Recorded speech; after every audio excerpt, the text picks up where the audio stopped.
Baik, kita akan membaca firman Tuhan yang terambil dari kitab 1 Korintus pasalnya yang kedua, ayatnya yang ke-6 sampai ayatnya yang ke-16.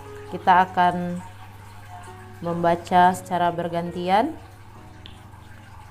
Hikmat yang benar. Sungguh pun demikian kami memberitakan hikmat di kalangan mereka yang telah matang, yaitu hikmat yang bukan dari dunia ini dan yang bukan dari penguasa-penguasa dunia ini, yaitu penguasa-penguasa yang akan ditiadakan.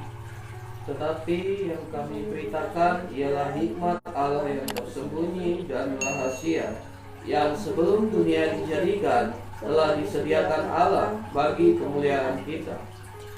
Tidak ada dari penguasa dunia ini yang mengenalnya, sebab kalau sekiranya mereka mengenalnya, mereka tidak menyalibkan Tuhan yang mulia. Tetapi seperti ada tertulis, apa yang tidak pernah dilihat oleh mata dan tidak pernah didengar oleh telinga, dan apa yang tidak pernah timbul di dalam hati manusia, semua yang disediakan Allah untuk mereka yang mengasihi Dia. Karena kepada kita Allah telah menyatakannya oleh Roh, sebab Roh menyelidiki segala sesuatu, bahkan hal-hal yang tersembunyi dalam diri Allah. Siapa gerangan di antara manusia yang tahu apa yang terdapat di dalam diri manusia selain roh manusia sendiri yang ada di dalam dia? Demikian pula lah tidak ada orang yang tahu apa yang terdapat di dalam diri Allah selain roh Allah.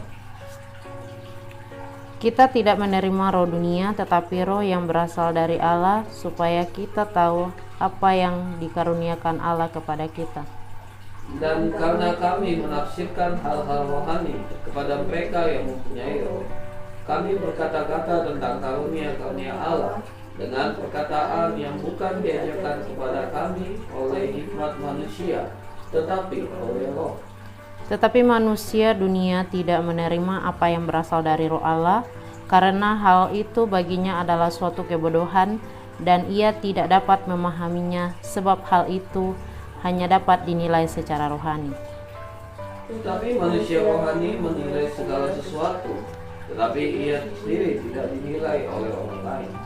Bersama-sama, sebab siapakah yang mengetahui pikiran Tuhan, sehingga ia dapat menasihatkan, tapi kami memiliki pikiran Kristus. Amin. Demikian jauh pembacaan firman Tuhan pada saat pagi hari ini. Bapak Ibu, kita melihat bahwa di sini dengan perikopnya saja sudah mengatakan hikmat yang benar.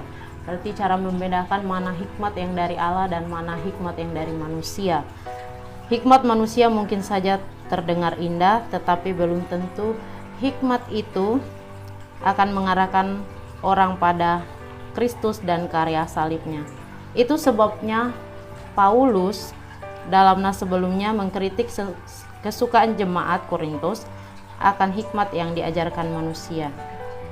Kita melihat di sini bahwa hikmat manusia itu mungkin terdengar indah bagi mereka, tetapi kita melihat bahwa apakah hikmat tersebut itu bisa mengarah pada Kristus dan karya salibnya. Dari situ kita melihat bahwa bagaimana Paulus mengkritik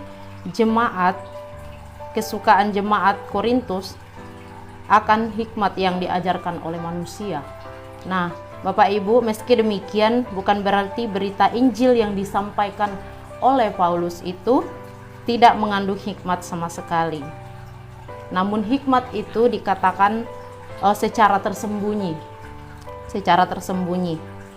dan bersifat rahasia. Tetapi kita melihat akan terbuka kepada orang yang sudah matang, yang artinya sudah matang itu sudah dewasa. Berarti yang sudah dewasa itu otomatis mengetahui mana hikmat yang benar dan mana hikmat yang tidak benar. Nah, orang yang dewasa adalah orang yang tahu membedakan mana yang baik dan yang mana yang tidak baik. Kalau kita melihat, kita tahu bahwa anak kecil akan memasukkan apa saja ke dalam mulutnya tanpa tahu apakah itu berbahaya atau tidak. Contohnya seperti kita melihat anak kecil mengambil suatu benda, dimasukkan ke dalam mulutnya, dipikir itu makanan. Nah, namanya juga anak kecil ya Bapak Ibu, tidak tahu apa-apa. Jadi kita yang sudah dewasa, otomatis kita sudah tahu mana yang baik dan mana yang tidak baik. Otomatis kita tahu mana yang hikmat dari Allah dan mana yang hikmat dari manusia. Jadi Bapak Ibu, kita melihat di sini.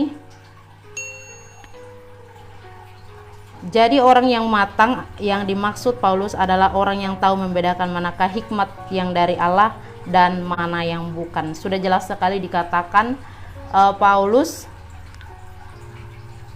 yang dimaksudkan Paulus adalah orang yang tahu membedakan mana yang hikmat dari Allah dan mana yang hikmat dari manusia. Nah, lalu mengapa penguasa dunia gagal mengenali hikmat mulia? Karena hikmat itu datang secara tersembunyi, tetapi dinyatakan melalui Injil Kristus, sebab sebagaimana yang diberitakan Paulus, hikmat itu adalah sebuah rahasia yang suci. Nah, jadi Bapak Ibu, kalau kita melihat dari pembacaan kita itu, di sini hikmat itu tidak diketahui karena dia itu secara tersembunyi, dan hikmat itu bersifat rahasia dan yang tersembunyi. Nah, kita melihat hikmat itu adalah sebuah rahasia, jelas sekali dikatakan rahasia suci yang tidak dapat diketahui hanya dengan hikmat manusia, melainkan hanya melalui penyataan Allah. Itu sebabnya hanya Roh Kudus yang dapat menyampaikan hal ini kepada manusia. Roh Kudus yang menyatakan hal ini kepada manusia. Kalau kita tahu bagaimana hikmat Allah, oleh karena itu manusia dunia tidak menginginkan segala sesuatu yang berasal dari Allah. Manusia tidak menginginkan segala sesuatu dari Allah. Terkadang dalam hal duniawi ini kebanyakan kita itu menyepelekan. Nah, menyepelekan bahwa dalam pemberitaan firman Tuhan itu suatu hal kebodohan dalam pemahaman hal-hal duniawi.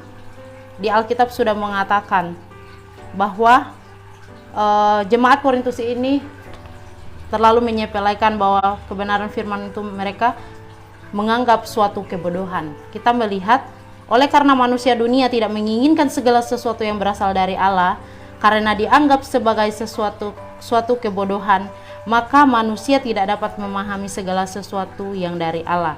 Nah, jadi Bapak Ibu yang dikasihi Tuhan, jangan pernah menyepelekan firman yang disampaikan oleh Tuhan Yesus kepada kita, dan jangan pernah menganggap firman itu adalah suatu kebodohan. Tetapi firman itu adalah firman yang sangat memberikan kita penguatan dan kita memahami apa yang disampaikan oleh Tuhan kepada kita.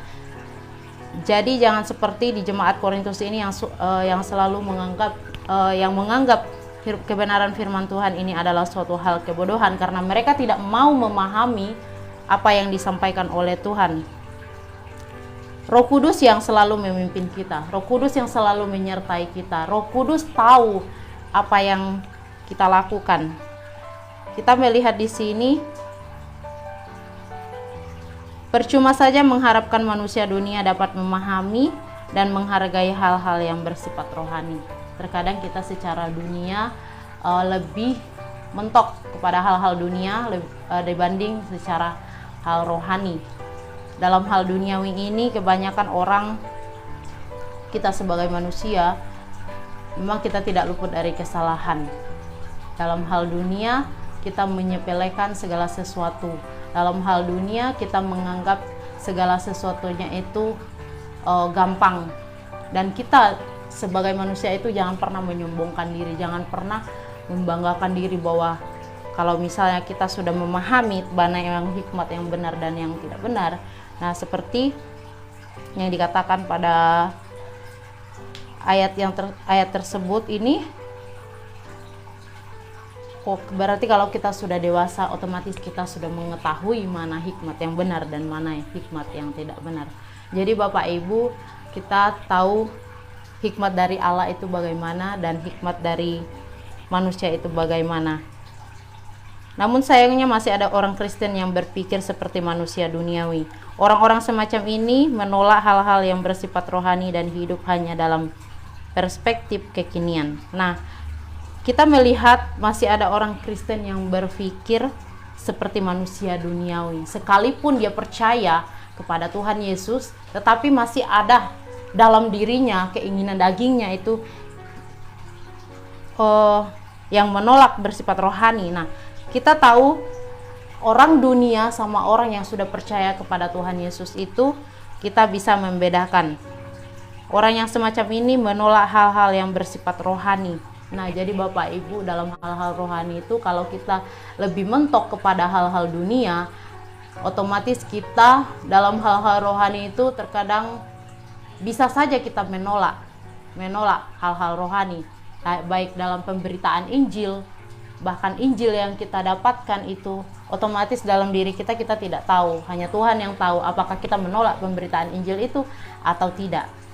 Jadi Bapak Ibu, kita melihat bahwa di jemaat Korintus ini mereka tidak mau direpotkan dengan memandang hidup dari perspektif hikmat Allah. Kiranya kita menjadi orang Kristen yang hidup berlandas hikmat Allah, karena firman yang hidup itu telah menghidupkan kita. Bapak Ibu yang dikasihi Tuhan, firman Tuhan pada saat pagi hari ini yang mengajarkan kita bagaimana kita bisa mengetahui hikmat yang benar, yang baik ya, dan yang tidak baik. Karena kita itu adalah anak-anak Tuhan yang kita ketahui bahwa Tuhan Yesus itu berkorban hanya untuk kita. Dia rela mati di kayu salib hanya untuk menebus kita. Jadi Bapak Ibu, saya menegaskan di sini jangan pernah menganggap sepele tentang firman Tuhan, tetapi firman Tuhan itu jadikan sebagai kekuatan bagi hidup kita, jadikan sebagai penolong dalam hidup kita. Kita tahu firman Tuhan ini adalah firman yang sangat luar biasa. Terkadang banyak orang yang menolak pemberitaan Injil, bahkan Injil yang diberitakan itu sering ditolak, tetapi kita sebagai orang-orang yang percaya kepada Tuhan Yesus, dalam pemberitaan Injil jangan pernah kita takut. Teruslah dalam memberitakan Injil, teruslah berpatokan kepada Tuhan Yesus, teruslah mengandalkan Tuhan dalam hidup kita. Jangan pernah mengandalkan diri sendiri, karena tanpa Tuhan kita tidak bisa berbuat apa-apa. Kiranya kebenaran firman Tuhan kita pada saat pagi hari ini boleh memberkati kita, dan kita akan masuk dalam doa-doa kita. Sebelum itu kita naikkan satu pujian.